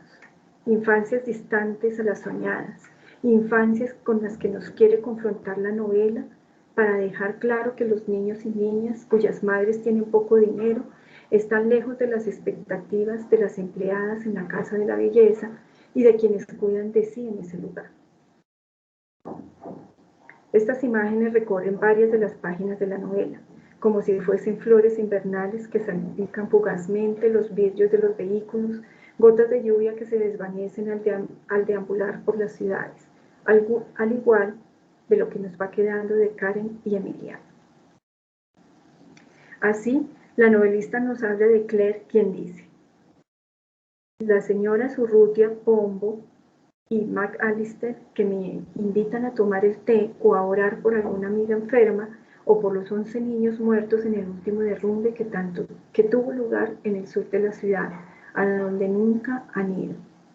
También menciona a un niño de 11 años que se sube a vender mentas al bus en el que va Karen, aludiendo a que es un desplazado, que dice ser jefe de hogar, o a niños pateando el polvo descalzos en la calle, o a mujeres casi siempre negras o indígenas con los hijos colgándoles del pecho o la espalda, que sostienen la criatura en una mano y el tarro para recibir monedas debajo del brazo, en un equilibrismo lastimero. A su vez, se refiere a Karen y a su gusto por un programa radial, La Voz de Alerta, que escucha en el bus con la siguiente noticia. La mayoría de los bebés que murieron el año pasado aparecen reportados como afiliados a la EPS Copecon. La Contraloría encontró inconsistencias en el manejo de los recursos de la salud de los más pobres en más de 100 municipios del territorio. Así como a niños corriendo por el Prado, a manera de imagen bucólica televisiva en la que se invitan a los guerrilleros a desmovilizarse. Estas menciones a los niños beben de los discursos y las prácticas contemporáneas alrededor de la infancia. Los niños como objetos de protección y cuidado. Los niños como movilizadores de la conciencia y de la acción social y del interés político. Para bien y para mal, todo lo condenable se hace más condenable aún, cuando están de por medio la imagen de un niño. Toda acción loable se enaltece cuando se beneficia a un niño. La desigualdad social, tantas veces justificada en los discursos del esfuerzo individual, se torna así indiscutible cuando se antepone la imagen de un niño que afronta una situación que no tiene que ver con su esfuerzo individual o sus decisiones personales. El desplazamiento y la consecuente permanencia en la calle por parte de niños colgados de los pechos, las espaldas o las faldas de sus madres se hacen menos soportables.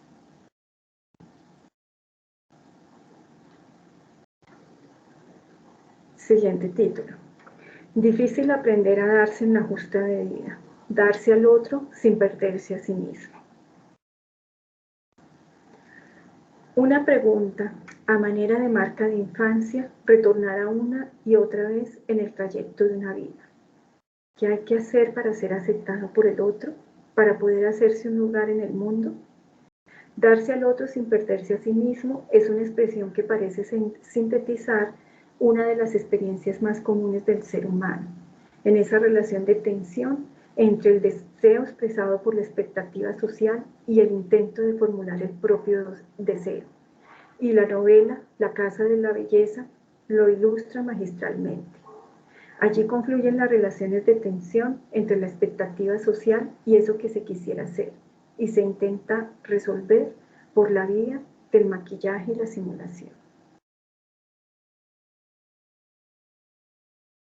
Melba Escobar describe en esta obra las grandezas y vilezas de quienes se encuentran en uno u otro lugar de las fronteras sociales, en los confines de la infancia, la adolescencia y la adultez, en los límites que distinguen a hombres de mujeres, pero sobre todo insiste en describir ampliamente el ángulo triste de la existencia y el destino trágico de sus personajes. Como el poeta taciturno que se complace con la belleza del paisaje, pero que se detiene especialmente en la contemplación de su caducidad.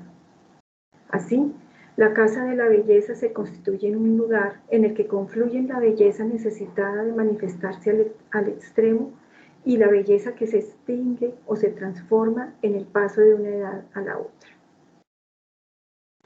Estos tránsitos conllevan su propia versión de la melancolía, entendiendo que este es un afecto o estado del alma fácilmente pesquisable en la historia de la humanidad y que cobra expresiones particulares en la época del consumo y las promesas de una vida colmada de dicha y bienestar con la ayuda de la técnica. A la vez, la novela permite constatar que esta condición de la melancolía parece estar inscrita en cada personaje desde su infancia. Del lado de la melancolía de Karen. Ella sentía que no solo era mala pobre, quizá era mala para esta vida. Su mamá se burlaba, le decía que ella se creía de mejor familia. No era eso, era que tenía una melancolía pegada en el cuerpo desde pequeñita y no le salía con nada. A lo mejor eso lo había heredado de su papá. Pensaba que debía parecerse a su papá porque a su mamá no se le parecía. Había heredado de su madre un cuerpo nervudo, un cuello largo, los labios pulposos y los ojos grandes, pero no su alegría, ni su gritería, ni su habladuría, ni su amor por el baile, el aguardiente y el ron.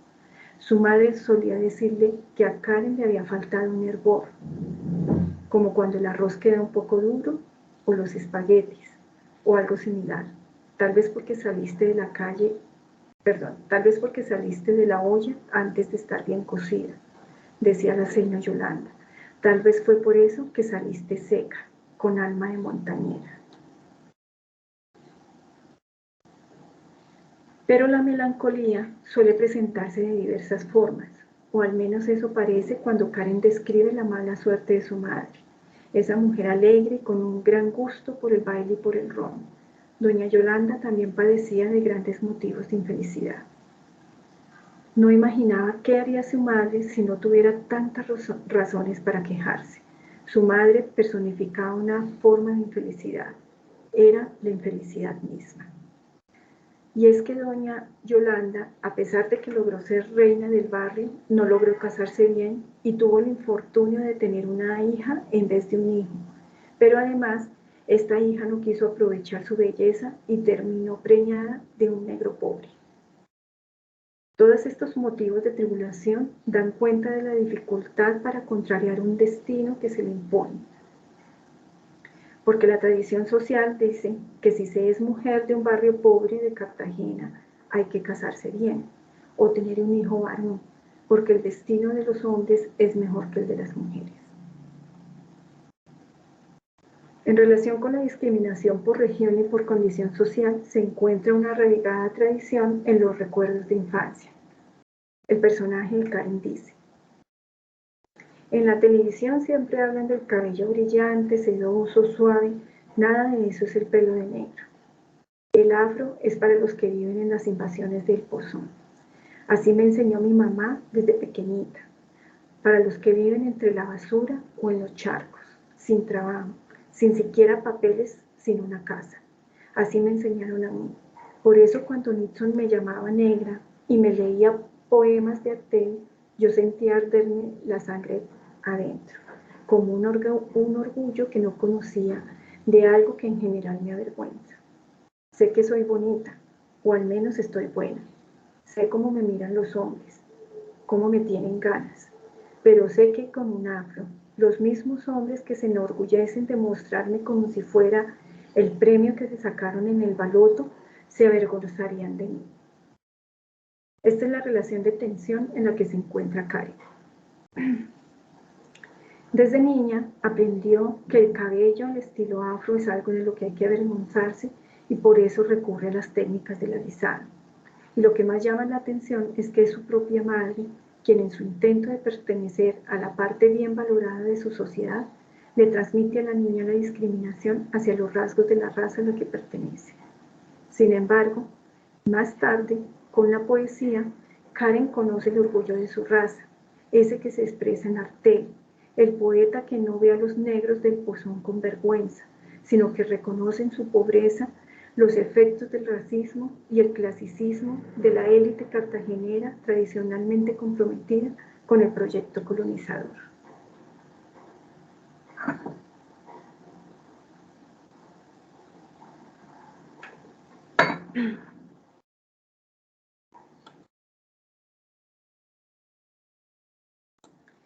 Como se evidencia, la poesía y en general la literatura y las artes hacen parte de los relatos y los lenguajes que producen o hacen resistencia a los imaginarios dominantes. Sin embargo, en esta profunda tensión, algunos ímpetus de resistencia resultan sofocados por la tradición. En su rebeldía, Karen se había dejado los rizos salvajes que le había dado la naturaleza, pero con el tiempo, la cantaleta de su madre y los estudios de estética, no solo se cansó de explicar por qué prefería dejarse los rulos naturales, sino que se volvió una experta en pelo liso. Afortunadamente, otros impulsos serán producto de una convicción que permite persistir en el intento. Entonces, aparecen actos decididos de lo que se resiste a la lógica dominante. Cito nuevamente.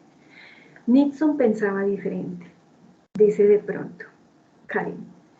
Si hubiéramos más como Nixon, tal vez nos iría mejor, añadió. A mí es que sinceramente no me gusta el cabello afro. ¿Qué le vamos a hacer? Imagínese que en el barrio había una negrita bella. Se dejó su pelo afro. ¿Y usted cree que consiguió trabajo? Bien bonita sí era y estudiada. Pero nadie quiere ese desorden en su oficina, en su local, en su tienda y menos en su salón de belleza. ¿Ha visto una melena afro bien crecida y agreste? Eso es como un ciclón, un tsunami. La muchacha estudiaba una carrera rara, sociología creo que era. Ella trataba de juntar a la gente igual que Nixon, hablarles del orgullo y los ancestros y la vaina, y en una reunión se paró una señora que lavaba ropa y le dijo: ¿y tanto orgullo y la joda te ha servido para conseguir trabajo? Los demás soltaron la carcajada. Me daba pena la muchacha, pues algo de razón tendrá. No se debe discriminar a la gente por su cabello, eso lo entiendo, pero también entiendo que un afro no queda bien en una oficina. El caso es que la muchacha se fue del barrio. Espero que alguien le haya dado trabajo a la chica para que no se haya tenido que alisar. Eso para ella, más allá de lo doloroso y fastidioso que es, habría sido un verdadero trauma. La Casa de la Belleza permite reconocer también la melancolía como un estado de desesperación que se manifiesta en la autoagresión, que da cuenta de las dificultades de un ser humano para dirigir la hostilidad hacia los agresores, descargándola sobre sí misma. Pese a su belleza, en Karen se desarrolla una profunda tensión entre la exigencia de su círculo social de cambiar su destino de negra afro en condición de pobreza y las dificultades reales de ese otro mundo que discrimina y condena. Esto lleva a Karen a la profunda crisis de pánico que se desarrolla en torno a esos imaginarios de los que tanto se defiende, y se obsesiona con su cabello y hace cortes en su cuerpo mientras tararea convulsivamente la canción de los Diablitos, un drama transmitido por la autora. Karen, esa es la siguiente cita. Gracias. Karen abre el grifo y se moja el pelo con furia intentando alisarlo con la mano. Es inútil. Cada vez está más mojado el crespo. Karen está gritando. Está encerrada en el baño de la casa intentando alisarse el pelo con agua y gritando. Se quita las medias, las enjuaga en el lavamanos. Mientras tanto, la canción de los Diablitos sigue sonando en su cabeza como un disco rayado. Y vuela, vuela por otro mundo. Y sueña, sueña que el mundo es tuyo. Al terminar de lavarlas y a punto de ponérselas sin importarle lo mojadas que están, nota que en el piso hay sangre. Se agacha para limpiarla con una media, mientras repite el coro de la canción. Y vuela, vuela por otro mundo, y sueña, sueña que el mundo es tuyo. Escucha 2 golpes a la puerta, luego unos pasos, después de la voz de doña Josefina, y más movimiento y más gente viniendo y yendo en la casa. Karen canta y limpia el piso con la media, pero la herida sigue sangrando, así como el corte que se ha hecho en el antebrazo.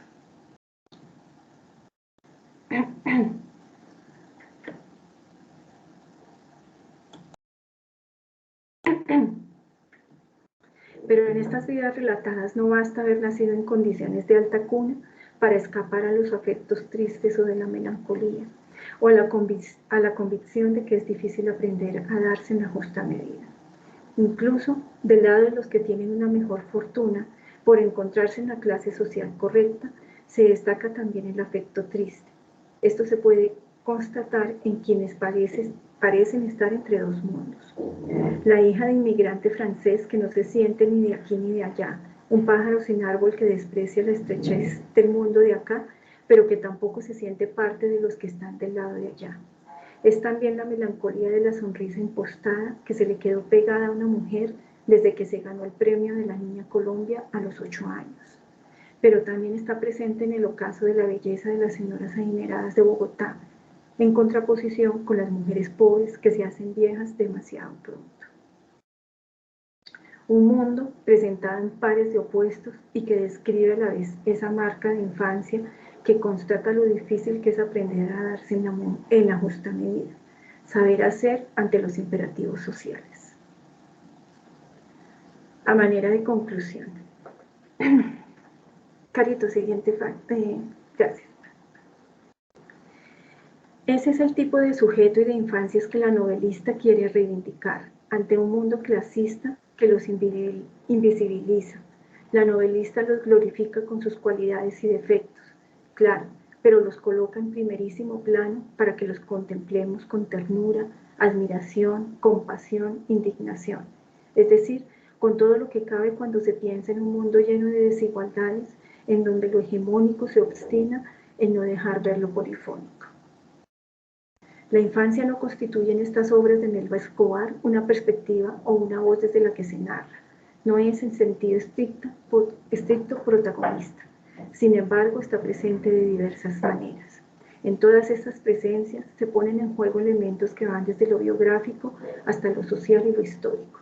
De modo que al tiempo que se habla de la historia de sus personajes, también se habla de la Bogotá desigual, insegura y hostil con los inmigrantes y los pobres, de la capital con sus particulares expresiones de clasismo, del país de la estética del narcotráfico y el universo mafioso, del ser mujer en un país en el que esta estética se ha posicionado en el imaginario.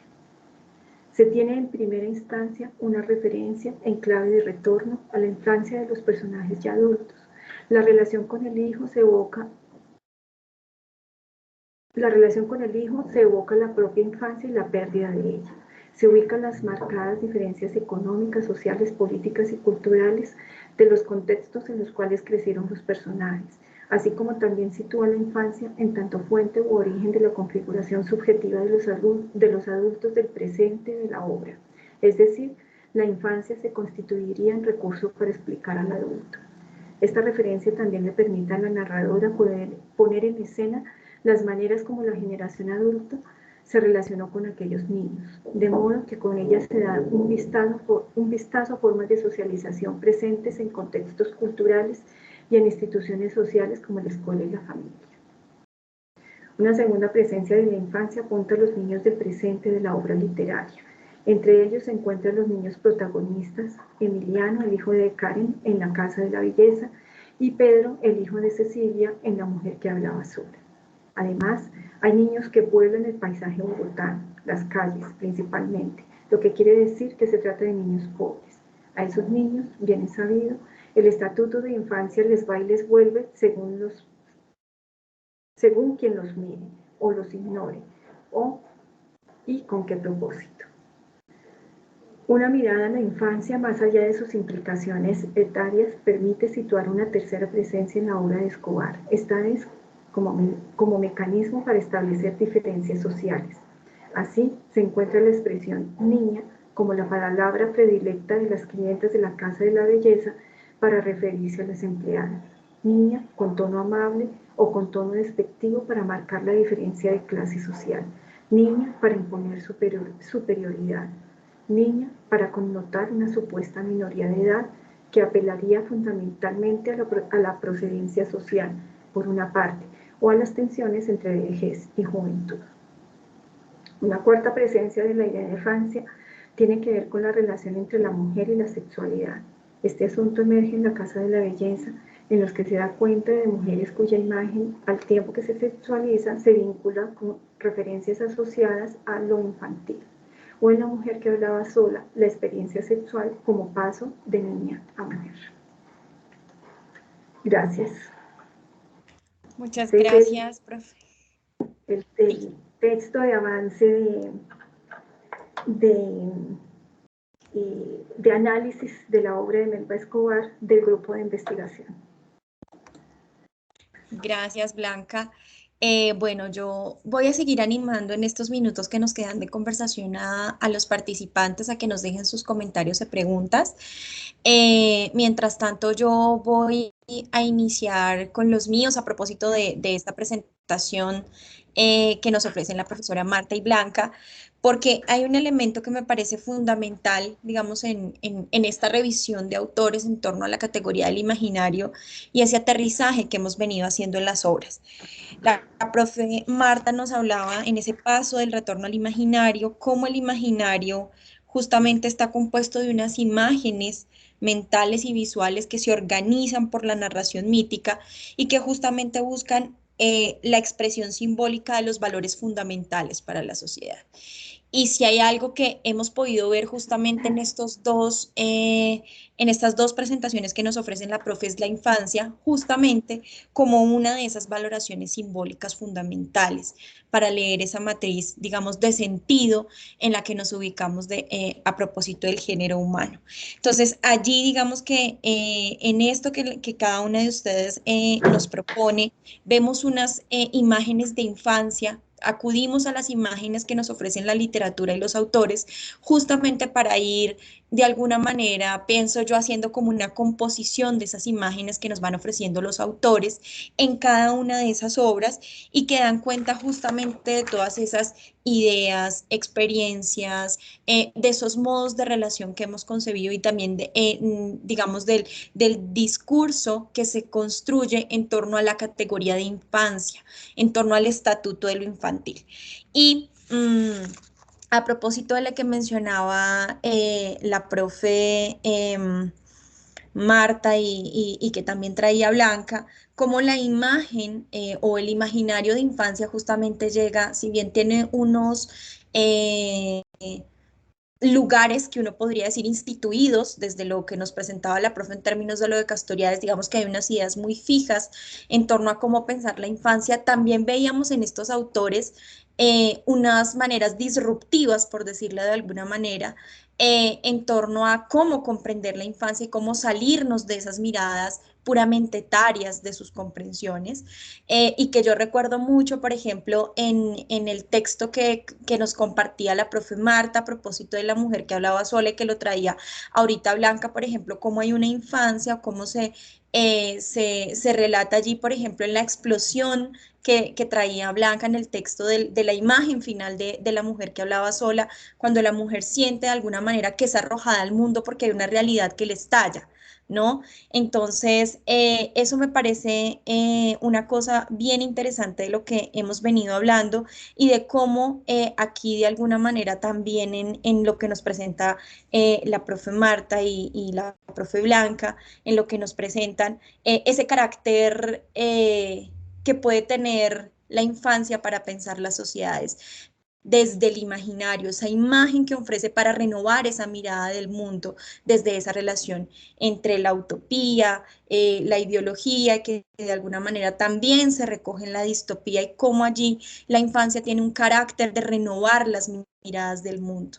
Hemos dicho un poco también en estos tiempos, en estos 3 días ya de coloquio, cómo ese retorno a la infancia permite generar una comprensión en torno a ello. Es uno de los asuntos que a mí me parece fundamental.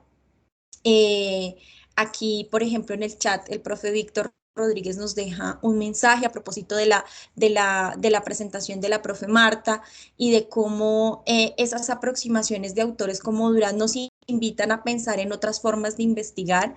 Dice él, en tiempos donde el positivismo sigue vigente, donde las investigaciones siguen marcadas por esta iconoclastia occidental ampliamente criticada por Durán, y creo que de allí también la pertinencia de nosotras haber asumido, digamos, la literatura justamente como un escenario para revisar estos imaginarios.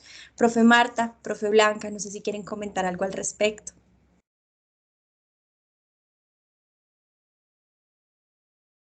Gracias, Cindy, por tus comentarios. Gracias a Víctor también. Hay algo que quisiera decir, digamos, de manera muy, muy general,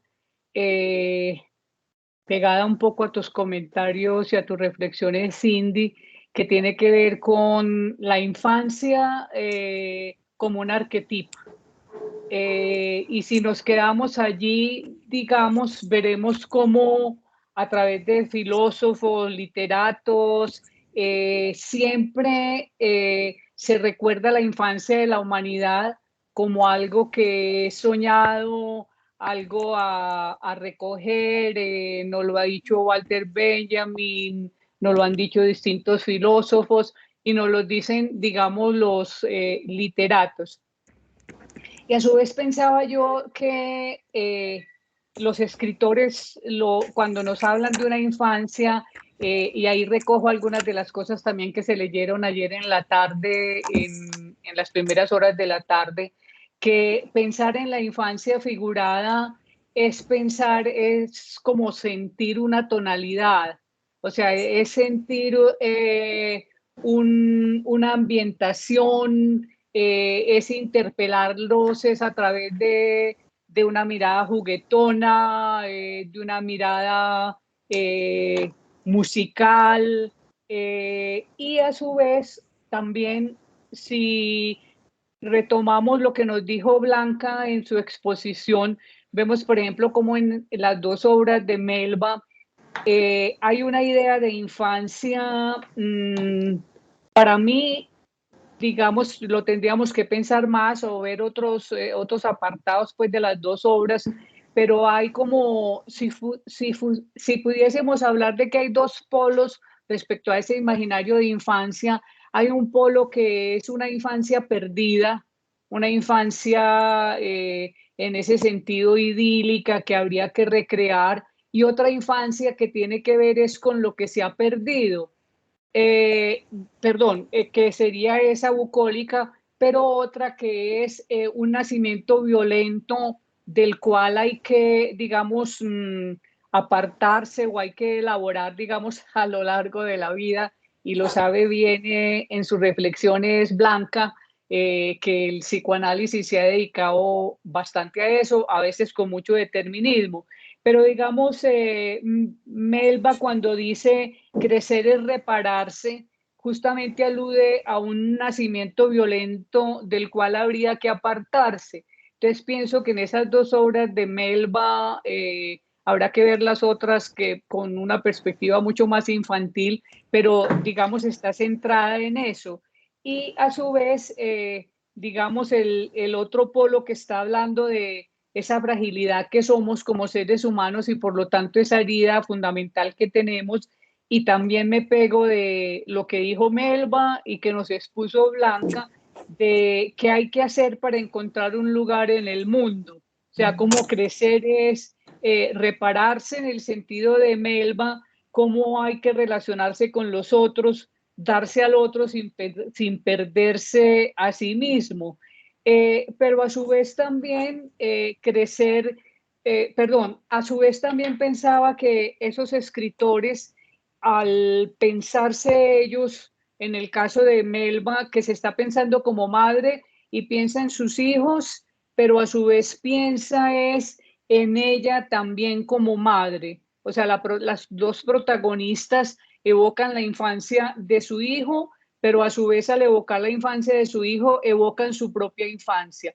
Pensaba también yo que esa infancia figurada que nos interpelan los escritores también como lectores, es algo que nos lleva a nuestra propia infancia en el sentido, digamos, literal, si se quiere, de pensar en el pasado que fue nuestra infancia, pero también en nuestro propio presente, o sea, de sentirnos adultos niños, porque mucho se ha dicho de que todos conservamos en nosotros esa parte de ser niño o niña. Entonces hay como esas dos dimensiones veo que nos logran interpelar como lectores los autores, tanto los que vimos ayer como lo que nos expuso hoy Blanca. Gracias, profe Marta. Profe Blanca. Sí, no, absolutamente de acuerdo con con las reflexiones que hace Marta, especialmente creo que estas obras de Melba Escobar presentan unas imágenes de la infancia que no son tan comunes. A mí personalmente me impactó la manera de mostrar la melancolía, ¿sí? demostrar cómo incluso desde la propia infancia existe ese momento o ese sentimiento de orfandad frente al otro, frente a los imperativos, y cómo hacerse un lugar en el mundo es una oscilación permanente entre lo que uno quisiera hacer, pero lo que le impone el mundo, ¿sí? Y en esa oscilación nos jugamos toda la vida. Ella lo muestra allí, cómo eso aparece en el cambio de una edad a otra, cómo eso aparece en cualquier estallido que nos presenta el mundo exterior. En este momento es literal el estallido de la bomba que marca, como que le borra las coordenadas con las que ha funcionado esta mujer, ¿cierto? Se da cuenta que su hijo ya no es un niño, es algo que no quedó allí, pero también, ¿qué hacemos con eso? Yo recuerdo que ahí en esa parte Melba Escobar hace una desmentida, como a veces los seres humanos para poder soportar el mundo necesitamos hacer como si las cosas no estuvieran pasando. Y esto que está pasando con su hijo, las señas estaban todo el tiempo ahí, ¿sí? Ella las vio, pero no las pudo soportar, y entonces lo que hay es una desmentida. Y bueno, muestra allí esa relación de tensión entre un hijo y una madre, ese hijo que se va separando, ese hijo que va diciendo, yo no puedo ser todo lo que tú quieres que yo sea, ¿sí? Y entonces aparece cómo pueden ser de profundamente dolorosas a veces las relaciones entre una madre y un hijo, que creo que es otra de los aportes o de las cosas que nos trae de imágenes de infancia. A veces añoramos una relación padres e hijos armónica, y resulta que en esa pregunta de cómo hacerse un lugar frente al otro, pues no es fácil para el adulto soltar a su pequeño, que ya todos ven crecido, pero esa mamá y ese papá no. Y no es fácil tampoco para el hijo decirle tranquilamente al adulto, no, necesito distanciarme. Entonces creo que la literatura definitivamente, y estas obras logran describir esos otros matices de las relaciones. Por eso me llama tanto la atención, sobre todo en la Casa de la Belleza, cómo la melancolía atraviesa todas las relaciones, ¿sí? La melancolía como un momento necesario, ¿sí? Para poder construir otra cosa. Y cómo está presente en esa relación de tensión que se da entre los imaginarios instituidos y esos imaginarios emergentes, ¿sí? Que para poderse posicionar, que creo que en este momento no recuerdo quién era la autora que hacía énfasis en ello, pero decía, los imaginarios, si bien es cierto uno habla de imaginario social, el imaginario lo vehicula un ser humano, eso no se da socialmente, eso se da porque hay unos que se dan la pelea de posicionarlo con todo lo que eso implica, y entonces me llama mucho la atención porque eso nos permite ilustrar cómo hablamos de imaginarios sociales, pero que son vehiculizados también desde lo subjetivo. Por ahorita sería.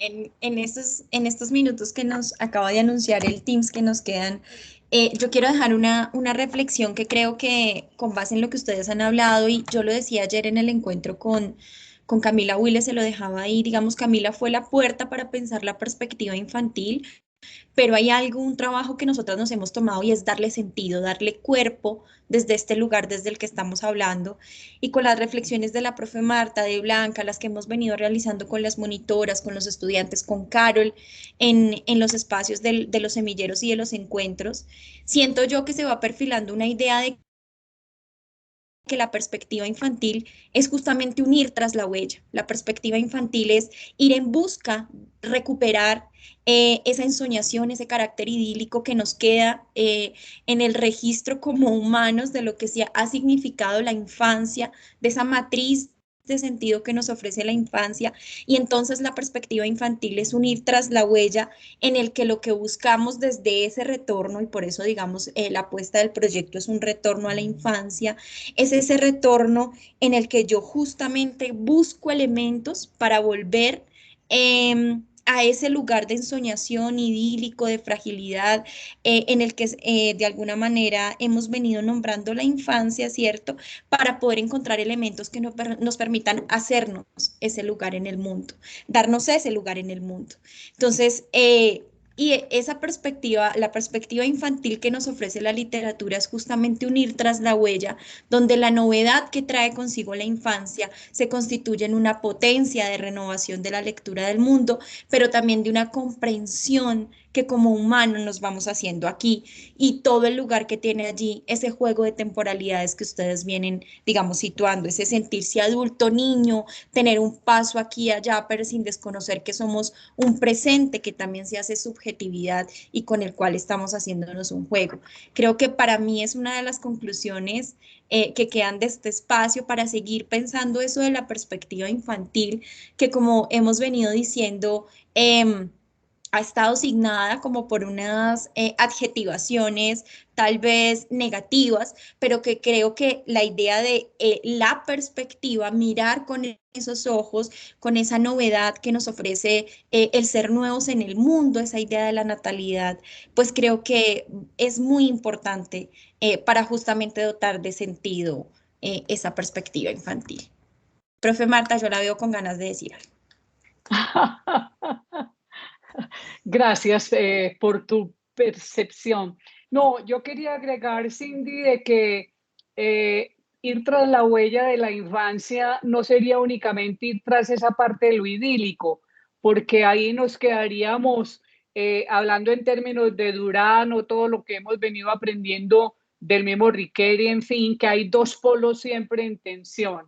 Entonces, si hablamos de que la infancia es también un nacimiento violento, pero, o sea, ahí está el otro polo. Entonces, en ese sentido, ir tras las huellas de la infancia y de todo lo que inclusive la literatura es capaz de recrearnos. Ayer bueno, la misma Casa de la Belleza nos muestra los dolores de la protagonista en su infancia, o ayer cuando nos leían una parte de El cielo azul de Fernando Vallejo, que es supremamente violento, nos muestra, digamos, también unas vivencias que son dolorosas en ese sentido. Entonces, esas ir tras las huellas de la infancia tendría esos dos extremos, esas dos polaridades, que es tanto esa parte idílica como también esa otra parte dolorosa que implica crecer en estas sociedades. Entonces es como la tensión entre todas esas representaciones, entre todas esas imágenes que nos muestran una infancia bastante compleja. Así es, profe, creo que definitivamente ese juego ahí está presente. Blanca, no sé si quieras mencionar algo ya para finalizar en este minutico que nos queda. Sí, también me llama la atención que la literatura definitivamente le permite a uno ver la complejidad de todos esos imaginarios que están en tensión, y bueno, como aunque todos estamos expuestos a los mismos lenguajes y demás, hay algo que elegimos sin darnos cuenta, y creo que eso también lo destacaba ayer Camila Williams, creo que era ella Sí. quien destacaba que definitivamente a veces elegimos, el niño va eligiendo sin darse cuenta que está eligiendo, pero algo elige, ¿sí?